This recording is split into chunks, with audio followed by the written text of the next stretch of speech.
देख रहे हैं A9 न्यूज़। ನಿಮಗೆ ಗೊತ್ತಿರುವಂತೆ ಕಳೆದ ಒಂದು ವಾರದಲ್ಲಿ ಬಿಜಾಪುರದಲ್ಲಿ ಒಂದು ಆ್ಯಕ್ಟಿವ್ ಗ್ಯಾಂಗು ಆಪರೇಟ್ ಆಗ್ತಾ ಇತ್ತು. ರಾತ್ರಿ ಹೊತ್ತು ಮನೆಗಳಿಗೆಲ್ಲ ಹೋಗಿ ವೆಪನ್ಸ್ಗಳನ್ನು ತೋರಿಸಿ ಹೆದರಿಸಿ ಬೆದರಿಸಿ ಅವ್ರ ಹತ್ರ ಇದ್ದಂಥ ವಸ್ತುಗಳನ್ನು ತೊಗೊಂಡು ಹೋಗ್ತಾ ಇತ್ತು. ಸೊ 3 FIR ಆಗಿದೆ ಆಲ್ರೆಡಿ ನಮ್ಮ ವಿಜಯಪುರ ಸಿಟಿಯಲ್ಲಿ. ಡಿಸೆಂಬರ್ 9ರಲ್ಲಿ 2 ಮತ್ತು ಮೊನ್ನೆ ಒಂದಾಗಿತ್ತು. ಸೊ ಮೊನ್ನೆ ಹೋದಾಗಲೂ ಕೂಡ ಏನೋ ಒಂದು ಮನೆಗೆ ಹೋಗಿ ಗಂಡನ ಮೇಲೆ ಅಂತ ದಬ್ಬಿ ಮಾಡಿ ಹೆಂಡತಿ ಮಾಂಗಲ್ಯ ಸರನ ಕಿತ್ಕೊಂಡು ಹೋಗಿದ್ರು. ಸೊ ಪೊಲೀಸರು ಲಾಸ್ಟ್ 1 ವೀಕಿಂದ ಎಲ್ಲ ಕಡೆ ಆಪ್ರೇಟ್ ಮಾಡ್ತಾ ಇದ್ರು. ನಿನ್ನೆ ರಾತ್ರಿ ಕನಕದಾಸ ಬಡಾವಣೆ ಏನಿದೆ ಅಲ್ಲಿ ಸೈಟ್ ಆಗಿದ್ದಾರೆ. ಅಲ್ಲಿ ಇದ್ದಂಥ ಮನೆಯವರು ಅಟೆಂಪ್ಟಿಗೆ ಪ್ರಯತ್ನ ಮಾಡಿದ್ದಾರೆ. ಅವರು ಕೂಗಾಡಿದಾದ್ಮೇಲೆ ಪೊಲೀಸರಿಗೆ ಇಂಟಿಮೇಟ್ ಮಾಡಿದಾದ್ಮೇಲೆ ಅಲ್ಲಿಂದ ಅಪ್ಸ್ಕೊಂಡಾಗಿ ಹೋಗಿದ್ದಾರೆ.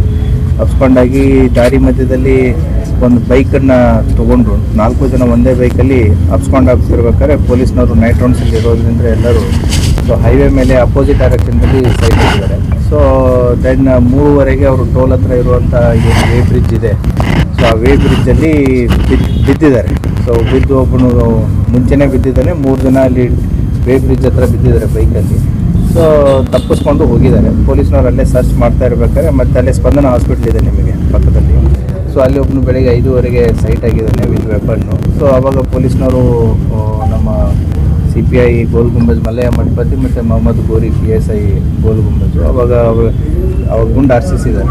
ಸೊ ಗುಂಡು ಹಾರಿಸಿದಾಗ ಅವಾಗ ಕತ್ಲಿರೋದ್ರಿಂದ ಅವನು ಅಲ್ಲಿ ಕಂಡು ಬಂದಿಲ್ಲ. ಸೊ ಮತ್ತೆ ಸರ್ಚ್ ಆಪ್ರೇಷನ್ ಕಂಟಿನ್ಯೂ ಇಟ್ಟಿದ್ದಾರೆ. ಸೊ ಬೆಳಗ್ಗೆ ಒಂದು 8:20 8:25 ಸುಮಾರಿಗೆ ಅಲ್ಲೇ ಸ್ಪಂದನ ಹಾಸ್ಪಿಟ್ಲ್ ಹಿಂದುಗಡೆ ಇರುವಂಥ ಹೊಲದಲ್ಲಿ ಅವನು ಪೆಟ್ಟು ಬಿದ್ದಿರೋದ್ರಿಂದ ಅಲ್ಲೇ ನರಳಾಡ್ಕೊಂಡು ಬಿದ್ದಿದ್ದ. ಸೊ ಅವರನ್ನು ತಂದು ಹಾಸ್ಪಿಟ್ಲಿಗೆ ಅಡ್ಮಿಟ್ ಮಾಡಿದ್ದಾರೆ. ಈಗ ಕಂಡೀಷನ್ ಸ್ಟೇಬಲ್ ಇದೆ.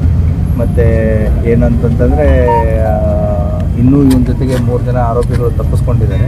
ಇವನ ಹೆಸರು ಏನು ಮಧ್ಯಪ್ರದೇಶದವನು, ಧಾರ್ ಜಿಲ್ಲೆಯವನು, ಮಹೇಶ್ ಅಂತ ಹೇಳಿ.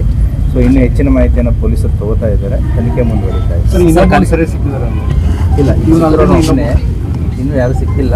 ಸೊ ಫರ್ದರ್ ಏನಾದರೂ ತಮಗೆ ಅಪ್ಡೇಟ್ ಮಾಡೋದು. ಒಟ್ಟು 5 ಗುಂಡುಗಳನ್ನ ಹಾರಿಸಿದೆ. ಸೊ ಈಗ ಅದೇ ಡಾಕ್ಟರ್ ಚೆಕ್ ಮಾಡ್ತಾ ಇದ್ದಾರೆ. ಎಕ್ಸ್ರೇ ಮಾಡಿ ಚೆಕ್ ಮಾಡಿ. ಥ್ಯಾಂಕ್ಸ್. ಗಂಟೆಗೆ ನಮಗೊಂದು ಪೊಲೀಸರುಗಳನ್ನು ಪೇಷಂಟ್ ಕರ್ಕೊಂಬಂದರು. ಸೊ ಅವನು ನಿನ್ನೆ ದರೋಡೆ ಆಗಿತ್ತು. ದರೋಡೆ ಮಾಡಿದಂಥ ವ್ಯಕ್ತಿನ ಇವರು ಇಡ್ಲಿಕ್ಕೆ ಹೋದಾಗ ಅವನಿಗೆ ನಿಲ್ಲಿಸ್ಲಿಕ್ಕೆ ಹೋದಾಗ ಅವನಿಗೆ ತಪ್ಪಿಸ್ಕೊಂಡು ಓಡೋ ಸಂದರ್ಭದಲ್ಲಿ ಅವನಿಗೆ ಗುಂಡಿಗೆ ದಾಳಿ ಮಾಡಿದಾಗ ಅವನಿಗೆ ಕಾಲಿಗೆ ಗಾಯಗಳು ಎಡಗಡೆ 2 ಆಗಿದ್ದಾವೆ, ಬಲಗಡೆ 1 ಇದೆ. ಪೇಷಂಟಿಗೆ ನಮ್ಮ ಕಡೆ ಅಡ್ಮಿಟ್ ಇದೆ. ನಮ್ಮ orthopaedic surgeon, casual medical officer, surgeon, neuro surgeon ಎಲ್ಲರೂ ನೋಡಿದ್ದಾರೆ. ಪೇಷಂಟ್ ಕಂಡೀಷನ್ ಸ್ಟೇಬಲ್ ಇದೆ. ಆದರೆ 2 ಗಾಯಗಳಾದ ಅಲ್ಲಿ ಏನಾದರೂ ಇನ್ ಕೇಸ್ ಅಲ್ಲಿ ಗುಂಡಿನ ದಾಳಿ ಆದಾಗ ಅವಾಗೇನಾದರೂ ಗುಂಡು ತಗಲಿರ್ಬೋದು. ಗುಂಡು ಒಳಗೆ ಇರ್ಬೋದು ಅಂತ ಕೆಲವು ಪ್ಯಾಲೆಟ್ಸ್ ಇರುವಂಥ ಚಾನ್ಸಸ್ ಇರ್ತವೆ. ಬ್ಲೀಡಿಂಗ್ ಅಂತೂ ಇತ್ತು. ಆ ಬ್ಲೀಡಿಂಗನ್ನು ಕಂಟ್ರೋಲ್ ಮಾಡಿದ್ವಿ, ಪೇಷಂಟ್ ಸ್ಟೇಬಲ್ ಮಾಡಿದ್ವಿ.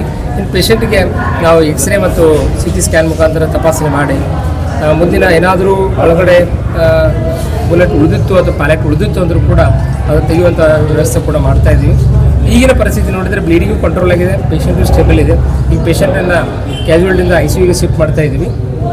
ಅದಾದಮೇಲೆ ಮುಂದಿನ ಒಂದು ನಾವು ಪರೀಕ್ಷೆ ಮಾಡಿದಾಗ, ಇನ್ವೆಸ್ಟಿಗೇಷನ್ ಮಾಡಿದಾಗ CT ಸ್ಕ್ಯಾನ್ ಅಥವಾ ನಾವು ಎಕ್ಸ್ರೇ ಮುಖಾಂತರ ಗೊತ್ತಾಗುತ್ತೆ ಮುಂದೆ ಏನು ಟ್ರೀಟ್ಮೆಂಟ್ ಕೊಡಬೇಕಂತ ವಿಚಾರ. ಬೇಸಿಕ್ ಬುಲೆಟನ್ನು ತೆಗೆದಿಲ್ಲ. ಬೇಸಿಕ್ ಇದ್ದಂಥ ಬುಲೆಟನ್ನು ತೆಗೆದಿತ್ತು. ಬುಲೆಟ್ ಇರಲಿಲ್ಲ ಸರ್, ಮೇಲೆ ಕಾಣ್ತಿರಲಿಲ್ಲ. Mostly wound entry and exit 2 ಇದ್ದಾಗ ಯೂಶ್ವಲಿ ಬುಲೆಟ್ ಪಾಸ್ ಆಗಿರ್ಬೋದು, ಒಳಗಿರೋದು ಗೊತ್ತಾಗೋಲ್ಲ. ಎಕ್ಸ್ರೇ ಮಾಡಿದ್ಮೇಲೆ ಗೊತ್ತಾಗುತ್ತೆ. ಅದಿತ್ತು ಅಂದರೆ ನಾವು ಆಪ್ರೇಷನ್ ಮುಖಾಂತರ ತೆಗೆಯೋಕ್ಕೆ ವ್ಯವಸ್ಥೆ.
माहीत काढेल नाही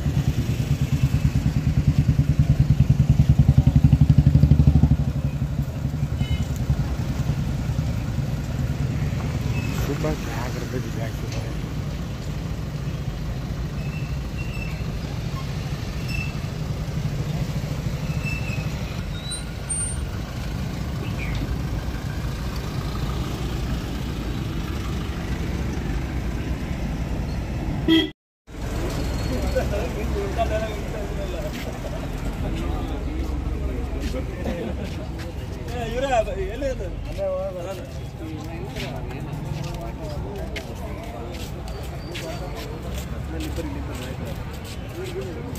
लेटेस्ट न्यूज के लिए देखते रहिए A9 न्यूज।